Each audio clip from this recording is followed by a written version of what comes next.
चाहे गर्मी लगे चाहे सर्दी, अपने को चाहिए वर्दी। काहे की देखा के हमसे हमदर्दी, धोखा दे गई है बेदर्दी।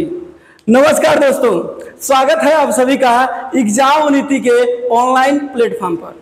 दोस्तों मेरे साथियों, चैनल वास्तव में छोटा है, कहने की जरूरत नहीं है, लेकिन इसी तरीके से आपके प्यार, आशीर्वाद और मोहब्बत से ना ये चैनल आगे जाने वाला है।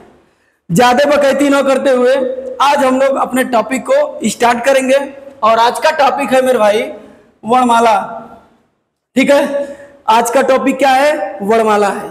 आइए साथियों देखते हैं कि आखिर में वर्णमाला का अर्थ, तात्पर्य होता क्या है। थोड़ा सा ध्यान दीजिएगा। अगर इसको हम संधि विच्छेद करेंगे, यानी कि वर्णों का जब विच्छेद करेंगे तो ये हो जाएगा वर्ण धन, क्या हो जाएगा? माला। वर्ण का मतलब क्या होता है? इसके साथ साथ तीन कंसेप्ट जो है कि सामने निकल करके आता है। ध्यान दीजिएगा, एक वर्ण हो गया, उसके बाद से है आपका ध्वनि, और एक होता है अक्षर। थोड़ा सा ध्यान से समझिएगा, देखिएगा, वर्ण किसे कहते हैं, ध्वनि किसे कहते हैं, अक्षर किसे कहते हैं। आप पहले ये जानने का प्रयास करिए कि इन तीनों जो शब्दों को मैंने लिखा है, सबसे पहले आया क्या? देखिए यहां पर वर्ण है, ध्वनि है, अक्षर है। आप हमको सिंपल सा एक लॉजिक बताइएगा। जब भी किसी भी परिवार में एक नन्हे से बालक का, शिशु का जब अवतरण होता है, जन्म होता है, तो सबसे पहले वो क्या करता है? सबसे पहले वो रोने का कार्य करता है। और वही रोना धीरे धीरे धीरे जब वो बढ़ता है तो क्या होता है? वो ध्वनि के रूप में परिवर्तित होता है, यानी कि बोलने के अर्थ में परिवर्तित होता है। बोलना या कह सकते हैं कहना, ठीक है ना। यानी कि जो ध्वनि होती है, सबसे पहले कोई भी व्यक्ति हो वो बोलने का काम करता है। किसका काम करता है? बोलने का। तो कह सकते हैं कि भाषा की सबसे लघुत्तम इकाई बोलने के आधार पर भी, और वैसे भी लघुत्तम इकाई ध्वनि होता है। क्या होता है? ध्वनि होता है। वही बालक जो रोया है और बोला है, एक दिन वो अपने विद्यालय में जाएगा और वो धीरे धीरे सीखने का प्रयास करेगा और बोलचाल के भाषा को ही क्या करेगा? लिखने का काम करेगा। किसका कार्य करेगा? लिखने का काम करेगा। और जब वो लिखता है ना, तो उसी को कहते हैं वर्ण। यानी कि पूछेगा कि लिखने के आधार पर भाषा की लघुत्तम इकाई, तो उसी को कहते हैं क्या? वर्ण। यानी कि लिखने के आधार पर, लिखने के आधार पर, यानी इसी ध्वनि को जब हम लिख देते हैं तो वो वर्ण का कार्य करता है, और इसी वर्ण को जब हम बोल देते हैं तो ध्वनि का। तो सबसे पहले बताइए, ध्वनि आया कि वर्ण आया? तो सबसे पहले ध्वनि आया। समझ में आ रही है क्या साथी बात? बिल्कुल समझ में आ रही होगी। आइए थोड़ा सा समझते हैं अक्षर किसे कहते हैं। और मैं ये गारंटी के साथ कहता हूं कि आज भी आप कंफ्यूजन में होते होंगे कि अक्षर आखिर कहते किसे, ठीक है ना। मैं एक चीज यहां पर लिखूंगा क, और इस क में क्या क्या चीजें जुड़ा हुआ है देखिएगा। इससे क्या करेंगे? जब हलंत लगाएंगे तो इसमें से अ क्या होगा? बाहर निकलेगा, यानी कि स्वर और व्यंजन क्या हो जाएंगे? बाहर हो जाएंगे। इसी को क्या कहते हैं? व्यंजन कहते हैं। और इसको क्या कहते हैं? स्वर कहते हैं। और इन दोनों के संयुक्त रूप को, इन दोनों के संयुक्त रूप को, इन दोनों के संयुक्त रूप को ही क्या कहते हैं? अक्षर कहते हैं। इन दोनों के संयुक्त रूप को क्या कहते हैं? अक्षर कहते हैं। और मेरे साथियों एक बार और रिपीट कर देते हैं कि बोलने के आधार पर भाषा की सबसे छोटी इकाई ध्वनि होता है, लिखने के आधार पर भाषा की सबसे छोटी इकाई वर्ण होता है, और उसी को व्यंजन और स्वरों के संयुक्त रूप को क्या कहते हैं? अक्षर कहते हैं। आशा करते हैं कि आपको ये चीजें समझ में आ गई होंगी। आइए थोड़ा सा आगे बढ़ते हैं। आइए थोड़ा सा आगे बढ़ते हैं और बात करते हैं किसके बारे में, व्याकरण के बारे में। थोड़ा सा व्याकरण जानिएगा।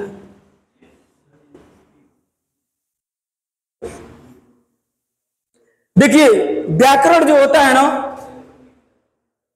हिंदी के अंतर्गत जो व्याकरण होता है उसके अंतर्गत किसी भी भाषा को लिखना, बोलना, पढ़ना हम लोग सीखने का कार्य करते हैं।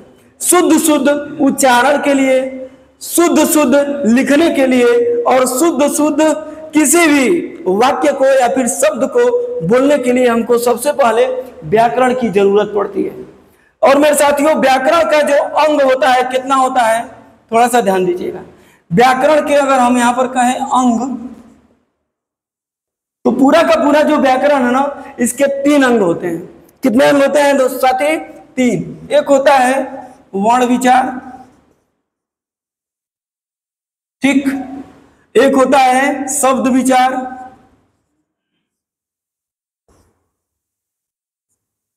और एक होता है वाक्य विचार।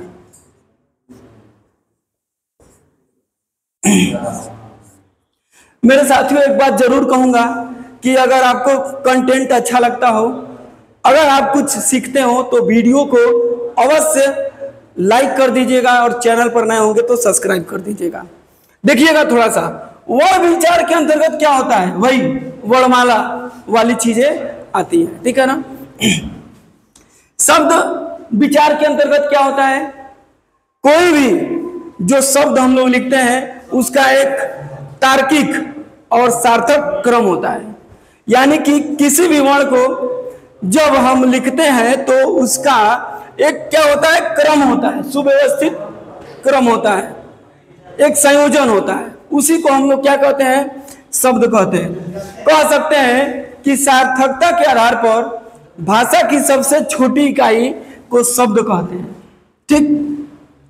थोड़ा सा ध्यान दीजिएगा, वाक्य किसे कहते हैं?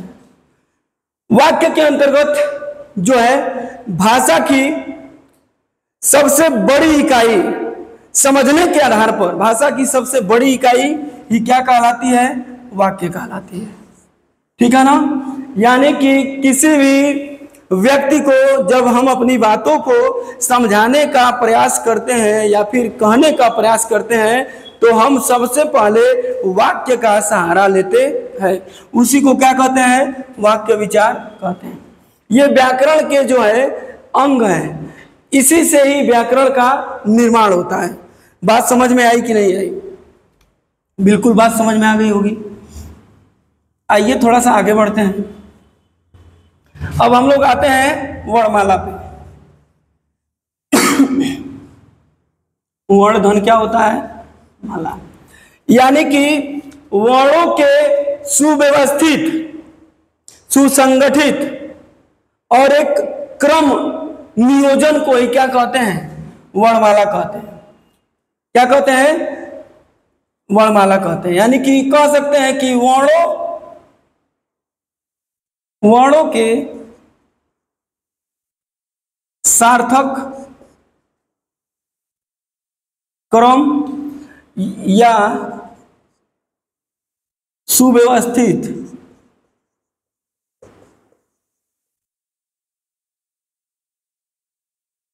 क्रम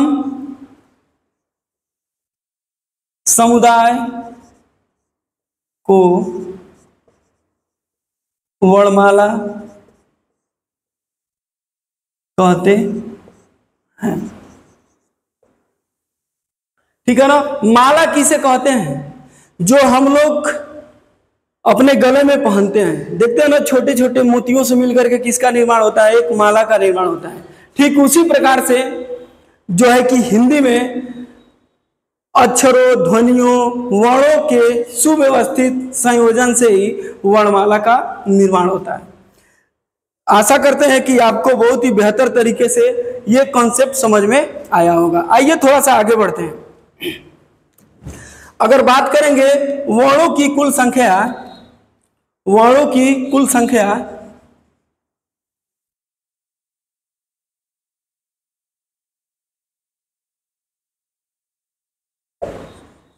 वर्णों की कुल संख्या तो वर्णों की कुल संख्या कितनी होती है?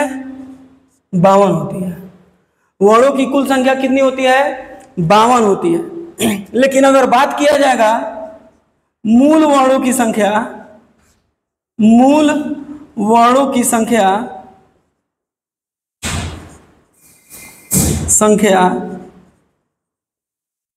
तो ये मेरे भाई 44 होती है। कितनी होती है? 44 होती है। अब इस मूल वर्णों के अंतर्गत आप सोच रहे होंगे कि क्या क्या चीजें होती हैं। तो व्यंजन जो होता है, व्यंजन होता है मेरे साथी 33, और स्वर जो होता है वो होता है 11। और इन दोनों को जब हम क्या करेंगे, प्लस करेंगे, तो ये कितना आएगा? 44 आएगा। समझ में आ रहा है कि नहीं आ रहा है? एकदम बिल्कुल बेहतर तरीके से आपको चीजें समझ में आ रही होंगी, ठीक है ना। अब देखिए यहीं पर कॉन्सेप्ट निकल करके आता है स्वरों के अंतर्गत ही। अगर पूछ देगा कि अयोगवाह किसे कहते हैं, ठीक, जैसे अयोगवाह, अयोगवाह सहित स्वर की संख्या, अयोगवाह सहित स्वरों की संख्या कितनी हो जाती है? 13 हो जाती है, ठीक है ना। हालांकि अयोगवाह कौन कौन अक्षर होते हैं? अंग होता है और कौन होता है? अह होता है। क्या होता है? अंग होता है और अह होता है। अंग को क्या कहते हैं? अनुनासिक कहते हैं। और अह को क्या कहते हैं? विसर्ग कहते हैं। क्या कहते हैं? विसर्ग, विसर्ग कहते हैं। इसको क्या कहते हैं? अनुनासिक।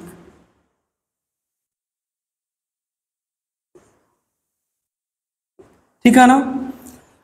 ये दोनों जो है, इन दोनों को किससे लिया गया है? तो संस्कृत से लिया गया है। यानी कि ये पूर्णतः जो है संस्कृत के अक्षर होते हैं। बात समझ में आई क्या? चलिए अगर बात किया जाए पुरानी हिंदी की, इसको मैं मिटाना चाहूंगा।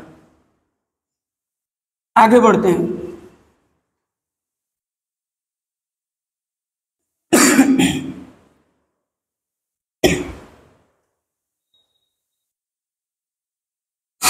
देखिए बात करेंगे पुरानी हिंदी में, तो पुरानी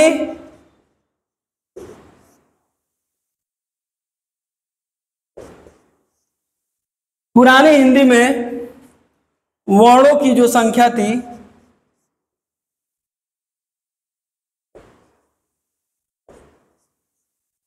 वो कितनी थी? 36 थी। कितनी थी? 36 थी। इसमें स्वरों की संख्या कितनी थी?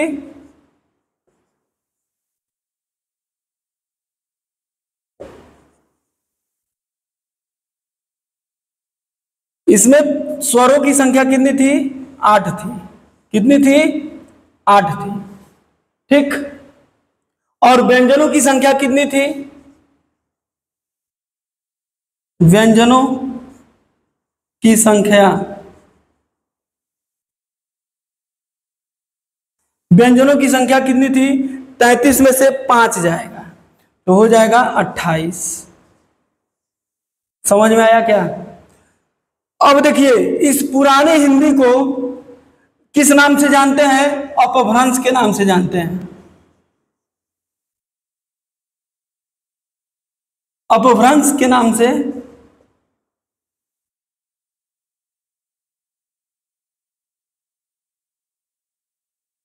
जाना जाता है, ठीक है। और इसी पुरानी हिंदी को, इस पुरानी हिंदी को, यानी कि इस पुरानी हिंदी को, अपभ्रंश को ही पुरानी हिंदी का नाम किसने दिया है? चंद्रधर, चंद्रधर शर्मा गुलेरी जी ने। यानी कि चंद्रधर शर्मा गुलेरी जी जो थे, उन्होंने अपभ्रंश को क्या कहा है? पुरानी हिंदी कहने का कार्य किया है। ठीक है ना। यानी अपभ्रंश को पुरानी हिंदी का नाम किसने दिया है? तो चंद्रधर शर्मा गुलेरी जी ने दिया है, ठीक है ना। अब देखिए इस स्वरों में ए और आपका औ और आपका ऋषि, ऋषि, ये तीनों पुरानी हिंदी में नहीं पाया जाता है। तो इसीलिए जो बचा हुआ 8 है वो किस में पाया जाता है? इस वाले में स्वर में पाया जाता है पुरानी हिंदी में। व्यंजनों की संख्या जो 28 है, इसमें कौन कौन से व्यंजन जो थे जो हिंदी में है लेकिन पुरानी हिंदी में नहीं थे, उसको देखिएगा। एक था अंग, उसके बाद से नौ था, उसके बाद से इयो था, और उसके बाद से स और ये षष्ठ कोड वाला स। यानी कि ये जो 5, जैसे मूल व्यंजनों की संख्या कितनी थी? 33, और इसी 33 में से 5 पुरानी हिंदी में, पुरानी हिंदी के वर्णमाला में ये 5 अक्षर नहीं थे। तो 5 इसको जब आप माइनस करेंगे तो कितना होगा? 28। और यही हमने यहाँ पर लिखने का कार्य किया है। मेरे साथियों, बहुत ही बेहतर तरीके से आपको ये चीजें समझ में आ रही होंगी। अगर चीजें समझ में आ रही होंगी तो आप एक बार लाइक अवश्य करिएगा और एक प्यारा सा कमेंट भी करिएगा। आइए थोड़ा सा बढ़ते हैं आगे।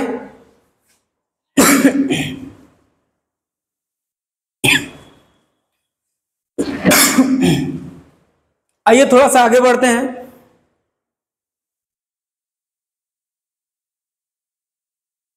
कुल वर्णों की संख्या आपको पता ही है।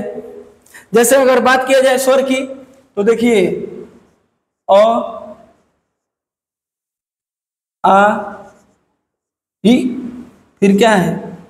ई, उसके बाद से उ, फिर आपका बड़ा उ है, फिर आपका ऋषि है, फिर आपका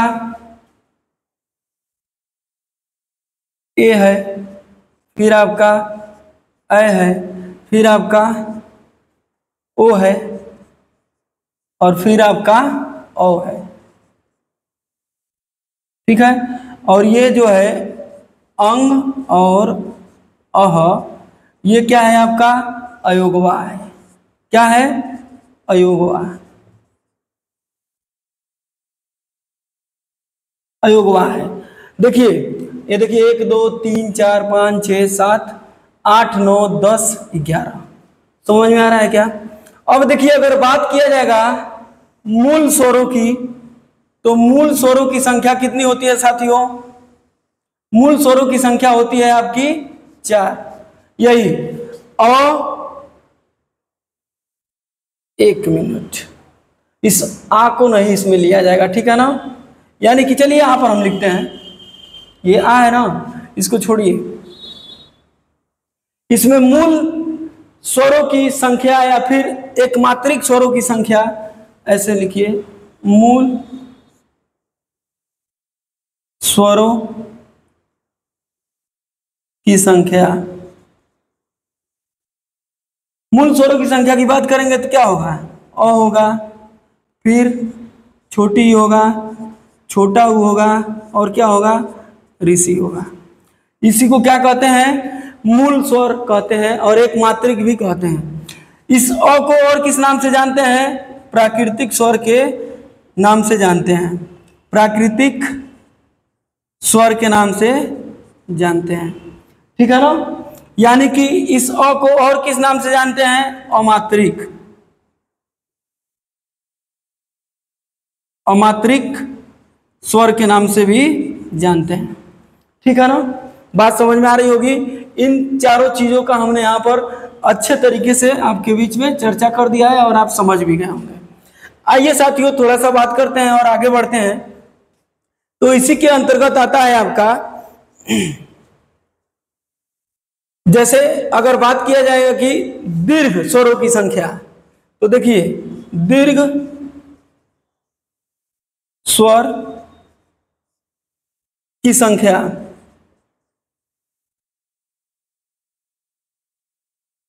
देखिए दीर्घ स्वरों की संख्या को ना 2 भागों में बांटा गया है। कितने भागों में बांटा गया है? दो भागों में। एक दीर्घ स्वरों की संख्या होती है 3 और एक दीर्घ स्वरों की संख्या कितनी होती है 4, और इन जब दोनों को हम मिला देते हैं तो ये कितना हो जाता है, ये हो जाता है 7। यानी कि दीर्घ स्वरों की संख्या कितनी होती है 7 होती है। ठीक, अब इसी के अंतर्गत आपका आता है, क्या चीज आता है, इधर दिख रहा है सर, इधर देखिए आता है सजातीय स्वर। सजातीय स्वर, ठीक है ना। तो सजातीय स्वर के अंतर्गत क्या आता है, आ आता है, फिर आपका बड़ी आता है और फिर आपका बड़ा हुआ आता है, ठीक है ना। इन तीनों चीजों को क्या कहते हैं साथियों, सजातीय स्वर कहते हैं। ठीक, एक कॉन्सेप्ट और आता है इसमें, वो आता है विजातीय स्वर। विजातीय स्वर, विजातीय स्वरों की संख्या कितनी होती है, तो इसकी विजातीय स्वरों की संख्या 4 होती है। और ये पूरा का पूरा जो मैंने नीचे लिखा हुआ है इसी को बोलते हैं विजातीय स्वर। तो एक है आपका ए, एक है आपका ए, एक है आपका ओ और एक है आपका औ।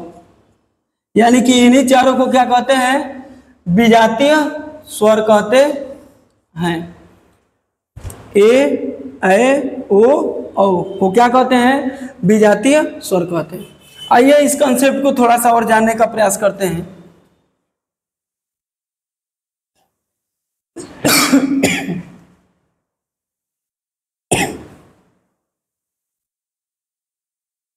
जैसे सजातीय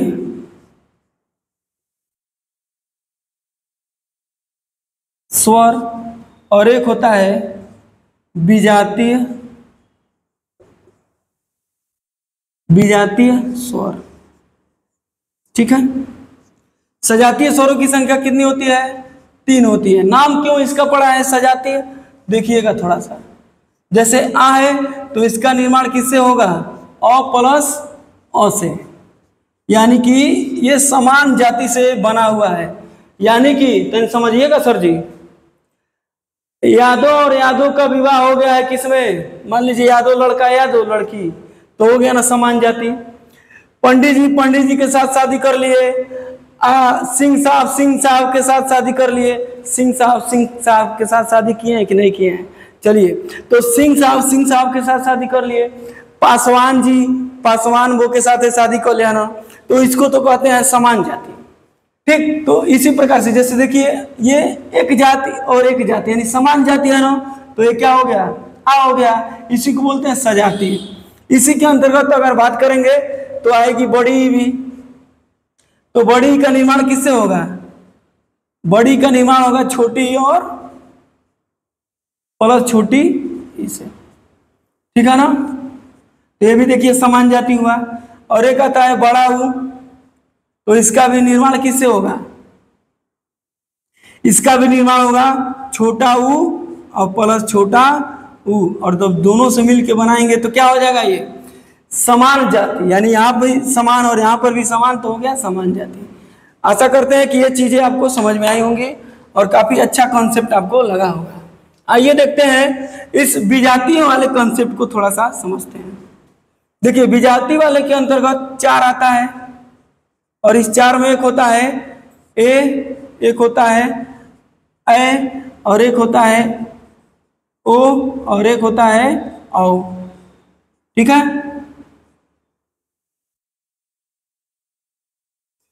देखिए इस ए का निर्माण और इसका नाम क्यों पड़ा है कि विजातीय है, थोड़ा सा देखिएगा, याद करने के तरीके को समझिएगा। सब में जो है कि और रहेगा, सब में क्या रहेगा, और रहेगा, और सब में रहेगा एक तरीके से। तो यही याद कर लीजिए कि सब में क्या रहेगा, ए रहेगा।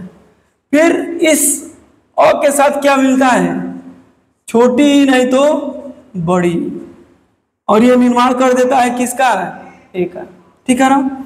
अब जब इस बड़े वाले को लिखेंगे, जब बड़े वाले को लिखेंगे ना, तो इस बड़े वाले को लिखने के लिए इस छोटे ए का सहारा ले लेते हैं। यानी कि और अ मिलके किसका निर्माण करते हैं, अ का। ठीक है ना, यानी कि अ और ए मिलता है, क्या बनता है, अ बनता है। आइए इधर देखिए, अब ये देखिए इस किससे बनेगा, छोटा ऊ और बड़ा ऊ से बनेगा। ठीक है, यानी कि जब छोटा ओ को बनाएंगे ना, ओ को, तो अ के साथ छोटा ऊ और बड़ा ऊ लिखते हैं। समझ में आया क्या? इधर देखिए अ का निर्माण, जब बड़ा वाला अ लिख रहा है ना, तो इस छोटे वाले को क्या करेंगे, यहां पर नोट कर देंगे। अब हमको ये बताइए अब हमारे प्यारे साथियों ये बताइए कि क्या ये जो भी कंसेप्ट मैंने यहां पर लिखा हुआ है, यहाँ हैजा तो बानो यादव जी, लेकिन हैजा पंडित जी हो गई बानो। मान लो हैजा बानो पंडित जी, तो हैजा सिंह साहब हो गए बानो। यानी कि कुल मिला के कहने का मतलब यह है कि समान जातियों का समावेश यहाँ पर नहीं हुआ है। तो जब समान जातियों का समावेश जहां पर नहीं होगा, वहां पर हो जाएगा क्या, विजातीय स्वर, यानी कि अपने जाति में न होकर के डिफरेंट होना। ठीक, उसी को कहते हैं क्या, विजातीय। अब हम समझ रहे हैं कि सजातीय स्वर किसे कहते हैं और विजातीय स्वर किसे कहते हैं, समझ गए होंगे। दीर्घ स्वर भी, ये जो 4 मैंने लिखवाया है इसको दीर्घ स्वर भी कहते हैं, और 3 उसमें का बचा हुआ था। तो सजाती में कितनी संख्या थी, 3, और विजाती में कितनी संख्या थी, 4, और दोनों मिलकर कितना हो गया, 7। और इसी 7 को क्या कहते हैं, दीर्घ स्वर कहते थे, दीर्घ स्वर, या फिर आप कह सकते हैं संधि स्वर भी कहते हैं, संधि स्वर भी कहा जाता है। ठीक है ना, या फिर आप 2 मात्राओं वाले स्वर भी कह सकते हैं, 2 मात्रा वाले स्वर। मुझे लग रहा है कि आपको चीजें समझ में आ रही हैं। चलिए साथियों थोड़ा सा आगे बढ़ते हैं। अगर इतना चीजें समझ में आया होगा तो आगे चलते हैं।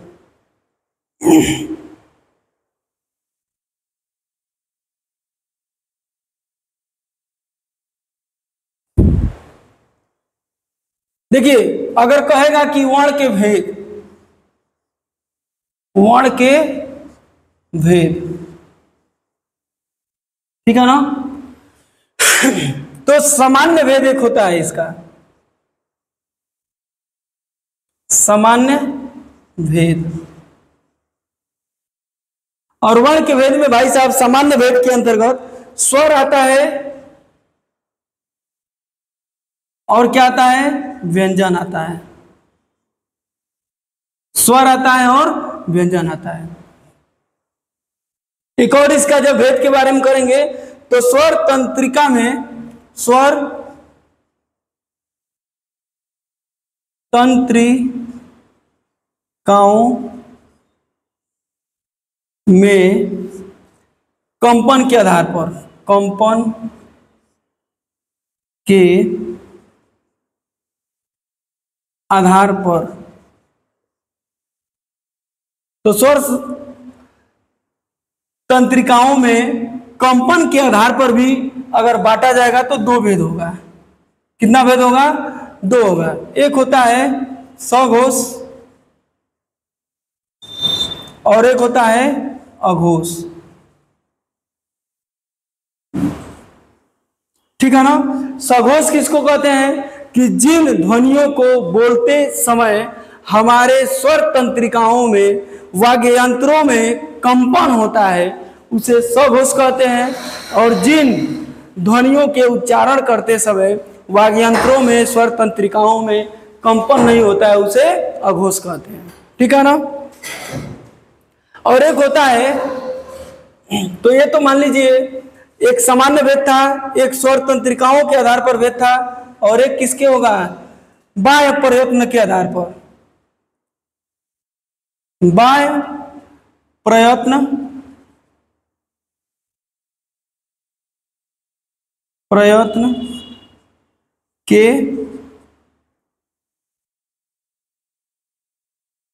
आधार पर। तो बाएं प्रयत्न के आधार पर भी कितना होगा? 2 ही होगा। एक होता है 2 होगा तो इसके अंतर्गत एक होता है अल्प प्राण और एक होता है महाप्राण। महाप्राण। और मेरे साथियों, यहीं से उत्तर प्रदेश पुलिस 2024 का जो पेपर था, यहीं से क्वेश्चन पुटअप कर रहा था, सघोष, अघोष और अल्प प्राण और महाप्राण। ठीक है ना? अल्प प्राण और महाप्राण। और यहां से क्वेश्चन भर भर के पूछे जाते थे। एक आता है श्री कामता प्रसाद गुरु के अनुसार, याद रखिएगा थोड़ा सा, आता है कामता प्रसाद, श्री कामता प्रसाद गुरु के अनुसार,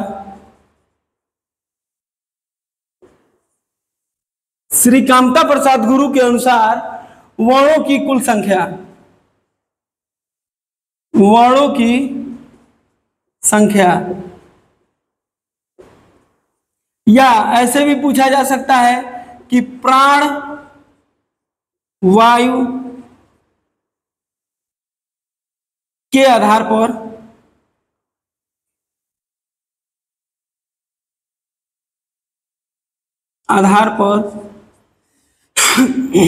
वर्णों की संख्या,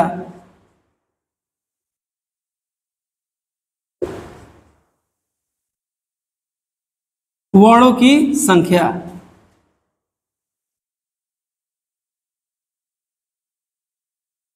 ये होता है आपका 44। कितना होता है? 44।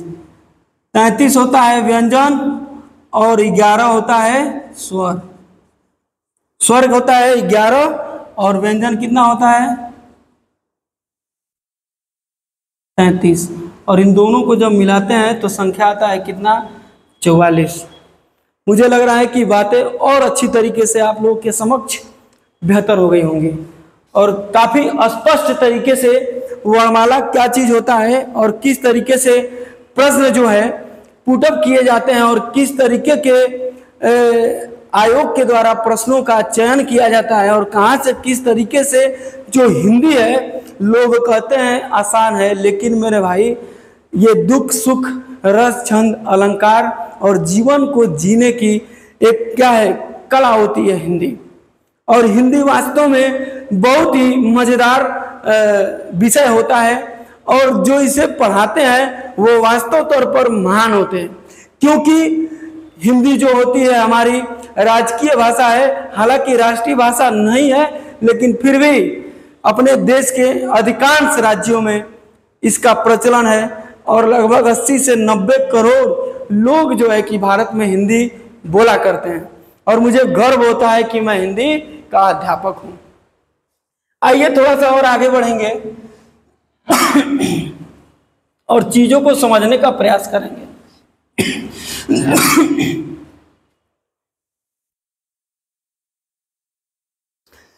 देखिए, सबसे पहले अगर बात करेंगे तो वर्ण के अंतर्गत जो है स्वर आता है। ठीक है ना? वर्ण के अंतर्गत ही क्या आता है? स्वर आता है और एक आता है व्यंजन। ठीक है ना? क्या आता है बाबू? वर्ण के भेद के अंतर्गत हम लोगों ने अच्छे तरीके से जाना है। वर्ण जो है स्वर आता है और व्यंजन आता है। स्वर किसे कहते हैं? यानी कि बिना किसी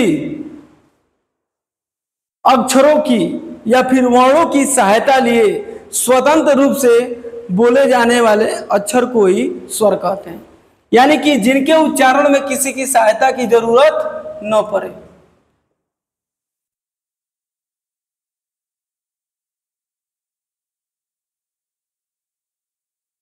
किसी अन्य अक्षर या वर्ण की सहायता न लिया जाए।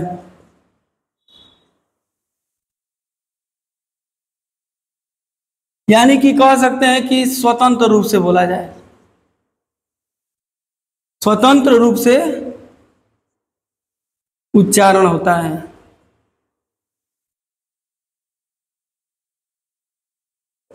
स्वतंत्र रूप से उच्चारण किया जाता है, यानी कि स्वरों का स्वतंत्र रूप से उच्चारण किया जाता है और इसको बोलते समय किसी भी वर्ण का सहायता नहीं लिया जाता है। और जब भी मैं स्वर और व्यंजन को पढ़ाता हूं तो मैं बताता हूं कि जो स्वर होता है वह क्या होता है, पापा होता है। स्वर को हम पापा के नाम से जानते हैं, ठीक ना। यानी जो पापा होते हैं घर का, परिवार का खर्चा स्वयं चलाते हैं, वो अपने बेटे पर निर्भर नहीं रहते हैं। और पिताजी स्वतंत्र रूप से कार्य करते हैं, कोई भी कार्य घर का रहता है वो ही करते हैं, स्वतंत्र विचार रखते हैं। और जो व्यंजन होता है वो एक प्रकार से क्या होता है, बालक होता है। और ये किसके ऊपर डिपेंड रहता है, ये अपने पापा के ऊपर डिपेंड रहता है। यानी कि कह सकते हैं कि उच्चारण में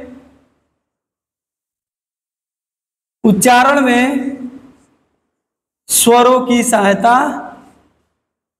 उच्चारण में स्वरों की सहायता से बोले जाते हैं।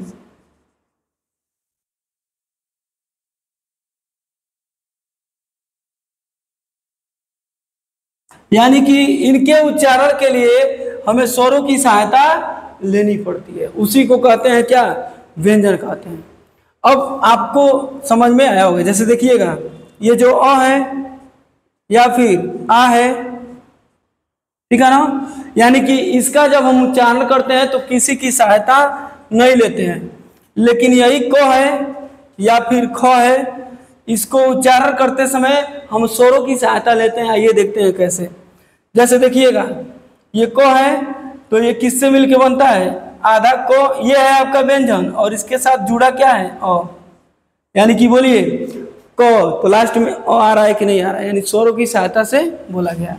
इधर देखिएगा ख, तो इसका क्या है, हलंत अगर लगाएंगे और इसके साथ क्या जुड़ा है, अ।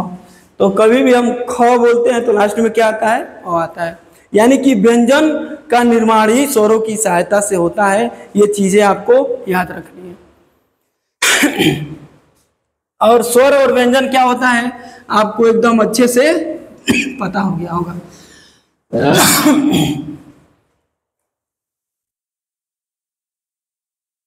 अब अगले जो है कि टॉपिक में हम बताएंगे मेरे साथियों, तो अब हम अगला जो इसका भाग लेकर के आएंगे उसमें केवल स्वर के बारे में चर्चा करेंगे और स्वर से संबंधित कोई भी कॉन्सेप्ट जो होगा उस पूरे वीडियो में बता देंगे। तो उस तरीके से वो पूरा वीडियो क्या हो जाएगा, पूरा हो जाएगा स्वर से संबंधित। और एक वीडियो इसके बाद लेकर के आएंगे व्यंजन का। तो व्यंजन से संबंधित जो भी होगा वो क्या हो जाएगा, उसमें व्यंजन कंप्लीट हो जाएगा और इस प्रकार से स्वर और व्यंजन दोनों कंप्लीट हो जाएगा। यानी कि कह सकते हैं कि ये वर्णमाला का पहला क्लास था, ठीक। स्वर, जब पूरा स्वर के बारे में हम बता देंगे वो दूसरा क्लास होगा और व्यंजन के बारे में हम बता देंगे यानी कि वो पूरा तीसरा क्लास होगा। तो आशा करते हैं मेरे साथियों आपको जो मैं कंटेंट पढ़ाने का या फिर समझाने का कार्य किया है बहुत ही बेहतर तरीके से, ठीक। अगर आपको अच्छा लगा हो तो अपने दोस्तों में, अपने मित्रों में, अपने सहपाठियों में अवश्य भेजिएगा और वीडियो को लाइक अवश्य करिएगा ताकि मुझे यह पता हो सके कि आपके बीच मैंने जो कंटेंट प्रोवाइड किया है, जो समझाया है वो आपको अच्छा लगा है। बाकी कुछ नहीं मिलता है। चैनल पर नए होंगे सब्सक्राइब कर दीजिएगा। तो आज के लिए मेरे साथियों बस इतना ही। जय हिंद।